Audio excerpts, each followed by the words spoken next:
This week, we'd like to talk to you about guns. Lots and lots of guns. The kind of quantity of guns that has Keanu Reeves showing the full spectrum of his emotional range at the end of the first Matrix film. Missiles too. Rocket launchers, radar, jets, grenades, helicopters, ammunition. I'm sorry, I'll stop saying things that are considered sexy in Texas. Well, go on, one more just for you. Drones.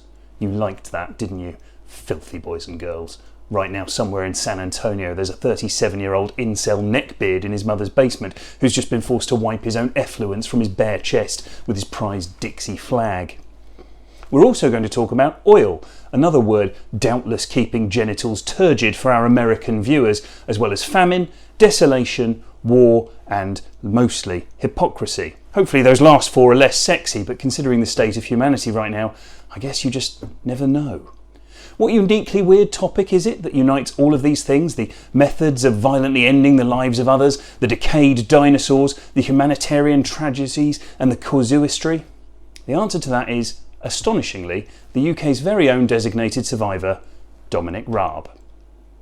Before we try to understand how the UK's current Foreign Secretary fits in with those many different things, we must first look at Dominic Raab himself, get a real understanding of the thinking behind the drawn, perpetually perplexed visage of the man who is shaping how post-Brexit Britain interacts with the world. Where did the buff, hams for arms, karate black belt go, and why do we only have the skin suit wearing skeleton left? How does he manage to look as though he's been photoshopped into literally any shot of him that's been taken in the last 4 years? And why does his wife look like she's silently begging for help in every single photo where the two of them are together? Most importantly, does he even know what the hell is going on around him? Well, let's start with that last question and take ourselves back to when Mr. Raab was acting as Brexit Secretary for the UK under then Prime Minister Theresa May in 2018. We make clear that we want a bespoke arrangement on goods which recognises the peculiar, frankly, geographic economic entity that is the United Kingdom. We are, and I hadn't quite understood the full extent of this, but if you look at the UK and you look at how we trade in goods, we're particularly reliant on the Dover-Calais crossing. And that's one of the reasons why, and there's been a lot of controversy about this, but one of the reasons why we've wanted to make sure that we have a specific and very proximate relationship with the EU to ensure frictionless trade at the border. That's a little embarrassing. That's an elected member of Parliament seemingly blindsided by the fact that the United Kingdom is separated from the rest of Europe by the sea. That is a man in a senior political position who doesn't appear to understand that the second busiest port of its kind in the world might be a little bit crucial for our supply of goods. Let's not forget that at this point he was Brexit Secretary. He was the man responsible for overseeing the negotiation regarding those exact trade routes and their importance for us being able to do basic things like, I don't know, feed ourselves? The video we just showed was taken after he'd been in the position of Brexit Secretary for 4 months. That's 122 days he'd been in a crucial role where he apparently didn't know that we are an island. How well did that work out for him? Well, the deal that his job was literally to oversee the negotiation of was put to vote by the Cabinet exactly 7 days later on the 15th of November 2018, and it passed with a majority vote. Here's Mr. Raab's immediate reaction. The Brexit Secretary, Dominic Raab, has resigned. This is seismic news for Theresa May as she prepares to address the Commons about that, draft agreement, which was signed off by her cabinet, including Dominic Raab, only just yesterday evening, less than 24 hours old. I think we can show you a couple of tweets from Dominic Raab now. He has been saying he can't support an indefinite backstop arrangement. There you see on your screens, today I have resigned as Brexit Secretary. I cannot in good conscience support the terms proposed for our deal with the EU. Here is my letter to the PM explaining my reasons and my enduring respect for her. What the fuck? Bit late in the day to suddenly decide your work isn't good enough at the point it's gone to the vote? That's like a lawyer defending his client to the best of his ability, getting the jury on side so that they pass a verdict of innocent, and then the lawyer publicly announcing that his client is guilty and demanding the death penalty. That is complete madness. The argument from Dominic Raab was that the deal that was initially passed by that cabinet wasn't the deal he brokered, that it was actually the Theresa May deal and had been put through without his support at the meeting that he was actually at. If that's the case, then what in the hell was he doing for 4 months, apart from forgetting that the country is surrounded on all sides by the sea? If it wasn't his deal and was rather that of his boss, then what on earth was the point of a Brexit secretary? And if it is his deal, as we suspect it should be, considering negotiation with the EU is literally the first fucking line of what was his job description at the time, then what in the name of cross-channel ferries was he doing voting against himself? Well, possibly he saw the writing on the wall of Theresa May's premiership and wanted to distance himself in preparation for starting his own leadership campaign. He certainly threw his hat into the ring with his usual lack of panache and total lack of understanding of irony. Here, enjoy this clip of Raab doing the political equivalent of entering a 60-ounce man versus food steak eating challenge, losing after the first 8 ounces, and then proudly telling everyone in the room that he could instead easily do 75 ounces of steak. The reason I've put myself forward to be Prime Minister at this time is because it hurts me to see our country laid low like this. I want to see this great country get back on its feet and stand tall in the world, not cower before Brussels. We've suffered a loss of nerve. We need new leadership. And that leadership needs to be bold, infused with some of that stubborn optimism. I'm the conviction Brexiteer with a plan, the discipline and the focus to lead us out by the end of October. I'm the Brexiteer that you can rely on. I'd return to Brussels. I'd make a best final offer to replace that backstop with the Malthouse Compromise based on and relying on technology, operational cooperation and global practice. And with goodwill on all sides, it can be made to work in everyone's interests. You were already there. You were in Brussels, failing at the job you then claimed to be able to do as part of your leadership campaign. Everything about that is plain crazy. Thankfully, even the Conservative Party, in an unusual bout of common sense, voted Raab out early on, hopefully on the basis that he doesn't understand basic geography. One would think that such a dismal showing at the high-rolling poker game that is international politics would prevent him from being allowed to play again in future, and that certainly should have been the case. The problem is that the leadership contest he lost was won by a man who doesn't believe in playing the game, who'd rather pack the chips up, announce gruffly that it's his poker set and no one else is allowed to play, and then run home to shag his mistress instead of engaging with any of the other players. I of course mean the human-sized Fraggle, Boris Johnson. Now, Boris, as most of you know, wasted no time at all in putting together the seemingly weakest cabinet in living memory. If it were a person, it would have been a decrepit octogenarian, so toothless that it could only be fed mushed food through a straw, so senile that it couldn't remember its own name. If it were a dog, it would have been put down just to end its suffering. If it were a movie adaptation, it would have been M. Night Shyamalan's The Last Airbender, easily ignored and confined to the mists of time, never to rear its head again. Please, God, let it never rear its head again.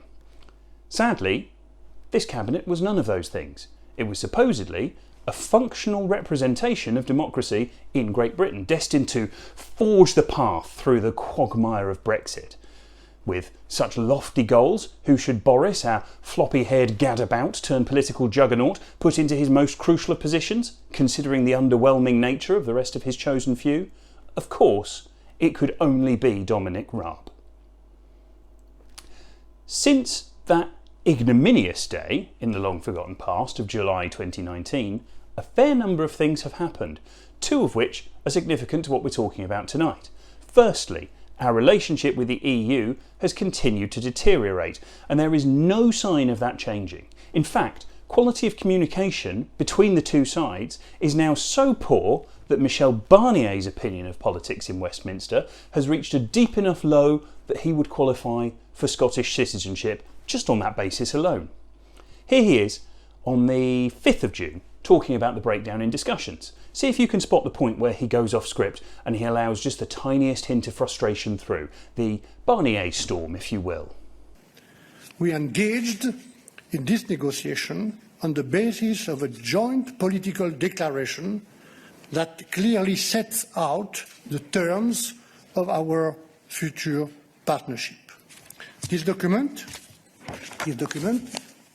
is available in all languages, including English. It is not difficult to read, good weekend reading, if I may say. And this declaration was negotiated with Prime Minister Johnson himself. It is for us, and it will remain for us, the only valid reference, the only relevant precedent in this negotiation. The UK continues to backtrack on the commitments it has undertaken in the political declaration. The UK, since the beginning, does not want to talk about our cooperation on foreign policy, development and defence at all, even though we agreed this with Boris Johnson in the political declaration. And to tell the truth on these points, defence and foreign policy, also as a former foreign affairs minister in my own country, I still don't understand why. Wow, that is a serious statesman doing his level best not to totally lose his shit over the incompetence that he's having to deal with. We made a commitment to talk about these very serious things. The safety of our country literally hang in the balance. We still do not talk about them. I do not understand why. Now, look, these negotiations clearly haven't been helped by the COVID-19 lockdown, and the impact that has on Brexit negotiations cannot be understated. That much is blindingly obvious. Of course, a total reshaping of the functional day-to-day of the entirety of humanity on a scale not seen in the majority of our lifetimes is going to have a fair amount of impact. But the reality is that Dominic Raab seemed to be under direct instruction from the Prime Minister to give no quarter here, even before the virus forced us to spend eternity at home with our supposed loved ones in what is for many a very literal representation of their own personal hell. What's that, beloved daughter of mine? You want to watch 14 hours of Peppa Pig for the 110th day in a row? Well, your mother's drunk again, if she was ever sober, so why don't you go get settled and I shall get the chainsaw. No, nothing to be alarmed about. Second, Dominic Raab has made certain public statements about the way the UK is going to interact with the rest of the world post-Brexit, and more importantly, as part of leaving the EU, he's outlined how we're going to deal with a selection of countries that have, how shall we put this, a less than stellar reputation, questionable interaction with their own citizens, or a total absence of any kind of moral compass, perhaps?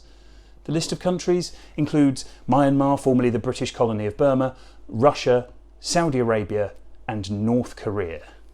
This, then, is where we start to come round to all those words from the top of the show that made our American cousins feel all fizzy, you know, in the pantaloons, the weapons, the ammunition, the oil, the jets. Oh, bugger, now they're probably distracted with their throbbing loins again. To start with, we have to understand that obviously all of those countries have standing relationships with Europe already, even North Korea. That's right, the EU did 562 million euros of trade with the anachronistic Asian dictatorship over the course of the last 10 years. No wonder the squashed marshmallow Easter bunny is looking so much more cheerful these days. It's either that or his budding relationship with everyone's favourite animated tangerine. As for the others, Myanmar, or Burma for those of you who wish to relive the glory days of the British Empire, conducted 3.4 billion euros of trade in 2019 alone with the European Union. For Saudi Arabia, it was 52 billion euros last year, mostly in the form of BAE weapons or weapon support, including the operational packages for their Eurofighter Typhoon jets, and Russia traded a total of 232 billion euros worth of goods in the last 12 months with the EU, the majority of which was crude oil and natural gas. These quantities are important, really, really important. That is a lot of money changing hands. And the reason I sound so exasperated about that is because during all of the time periods quoted, the EU has had some kind of serious trade restrictions in place with each and every one of these countries. It's like turning a profit selling cocaine to your own son after you've grounded them for punching their sister. And that's not an exaggeration, because all of those restrictions are for varying humanitarian reasons. For Russia, it's been because of the ongoing Russo-Ukrainian war that started with the annexation of Crimea in 2014 and still continues at time of recording, claiming the lives of at least 13,000 people and devastating huge sections of Ukraine. For Myanmar, it's been because of the ethnic cleansing genocide of the Rohingya Muslims starting in 2017, resulting in the deaths of an estimated 24,000 people, the rape of an estimated 18,000 women, and the beatings of 116,000 Muslim men, women and children. For Saudi Arabia, it's been because of an ongoing investigation into whether they had broken international law as part of the continuing conflict in Yemen, considered by the UN to be the unparalleled worst humanitarian crisis in the world at time of recording, with tens of thousands unable to gain access to any food at all. For North Korea, it's been because of their ongoing nuclear ballistic missile program in direct violation of a UN Security Council resolution, and the forcing of a list of state-approved haircuts on the entire population. No joke, they have a list of approved haircuts, and as you can see, their marshmallow-in-chief's choice of fashionable do isn't on the list. He is literally the only person in the entirety of North Korea for whom it is legal to look like that. It is legal in the rest of the peninsula south of the demilitarised zone, however they have just enough taste not to choose to do it. So, all of these are countries under EU sanctions engaged with EU trade deals that are under constant review. The deal with Myanmar, for example, is currently undergoing that review to potentially tighten sanctions beyond just restrictions on weapons and arms due to those human rights violations. Except, as part of the Brexit deadline that's looming, Dominic Raab stated back in August of 2019 that he intends for the UK to continue with Myanmar under the current set of trade standards for the foreseeable future, a minimum of the next 2 to 3 years. As part of that August press release, it was stated categorically by the UK government that it would be committed to maintaining generalised scheme of preference trade deals with a number of countries on the list of those engaged in suspect human rights violations. In fact, the UK government appears to be specifically positioning itself to deal more widely with those developing nations that are featuring on Amnesty International's Human Rights Watch list. Bhutan, Sierra Leone, the Gambia, Syria, the list is long. One wonders whether Mr. Raab is keeping a who's who book of world despots with whom to strike up trade deals. Nicolas Maduro. He's still managing to cling to power in Venezuela by having the police pistol whip anyone who complains. He seems like our kind of chap. Let's see if he wants to buy some of our military guidance equipment. Here, though, as we finally come up to date, is when we really fall down the rabbit hole, and sadly we are confronted with the possibility that the Mad Hatter is the new normal. Take a look at Dominic Raab announcing his fresh sanctions list in Parliament on Monday of week just gone. Mr. Speaker, today this government and this House sends a very clear message on behalf of the British people that those with blood on their hands, the thugs of despots, the henchmen of dictators, will not be free to waltz into this country to buy up property on the King's Road, to do their Christmas shopping in Knightsbridge, or frankly to siphon dirty money through British banks or other financial institutions. The people with blood on their hands, the thugs of despots, the henchmen of dictators, those are the people he's been trying to do business with until the beginning of this week. Then here he is in the House of Commons telling them to fuck off because we aren't interested in their money. The list announced as part of that speech is literally filled with representatives from Russia, North Korea, Saudi Arabia and Myanmar. If Hollywood has successfully taught us all one thing about gangsters, it's that you don't do business with them in bad faith. there are consequences. There are always consequences. And you know what? Dominic Raab must have woken up to one hell of a horse's head the next day, because it wasn't even 24 hours later, on Tuesday, that International Trade Secretary Liz Truss was announcing that the UK would begin trading with Saudi Arabia again, despite them engaging in possible war crimes. The Foreign Secretary's high horse was reduced overnight from a Clydesdale to a My Little Pony, albeit this time with its head attached. Where does this leave us? Well, like a best friend covering up the domestic abuse his buddy is inflicting on his spouse, the country is now complicit in the active violation of human rights around the world, all because we want to get away from our closest neighbours on the other side of a stretch of sea that Dominic Raab didn't seem to know existed. If you'll excuse me, I'm going to go and see if Amazon does same-day delivery on bleach for the conscience. Good night.